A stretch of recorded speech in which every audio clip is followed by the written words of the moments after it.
الله الفتاح العليم والصلاة على رسولنا الكريم. السلام عليكم ورحمة الله تعالى وبركاته. وش راكم البنات؟ وش أحوالكم؟ إن شاء الله تكونوا بصحة جيدة يا رب. رمضان مبارك، إن شاء الله نفوتوا في صحة جيدة إن شاء الله يا ربي، ويفوت علينا بالقيام والصيام إن شاء الله يا رب. اليوم جيتكم بوصفة جديدة اللي هي طاجين اللحلو تاع زمان باللحم. نروحوا للوصفة. اول حاجه لهنا في مرميطه حكمت بصله.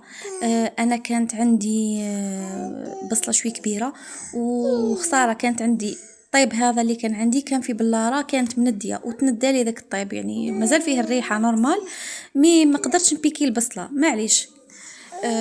من بعد انا نصفي ولا صوص نورمال. هنايا نحتاجو قلنا مغرف زبده، كمية هكا طيب تبيكيو بها البصلة هذيك، طراف تاع اللحم، وزوج عواد قرفة، وشوية ماء. هذا هما نخليوهم حتى يتقلوا طول، نقولوا صاي تقلوا كامل. قبل ما نمرقوا نصفيو ساعة لاصوص تاعنا، نحيو منها هذاك الطيب هذوك البصلة، نحيو بها منها بزاف حوايج، نصفيو كما راكم تشوفوا، ونخليه العصوص تاعنا حتى تبدا تغلي باه نلوحو. انا لهنا ديجا حطيت ربعة تاع لي بول تاع الماء، ومن بعد حطيت 2 كيلات سكر. من بعد كي شتهم باللي بداو يغليو لحت البول تاع الزبيب وبول تاع العين بقره، وانا حطيتهم ديجا كيما مع الاخر، والعين بقره اللي شريتها ما تتحلش. هاي كيما راكم تشوفوا لهنايا حطيت بول تاع الزبيب وبول تاع عين بقره، حتى نزيد شويه حتى نزيد تغلات تاع الزبيب باه موراها لحت العين بقره.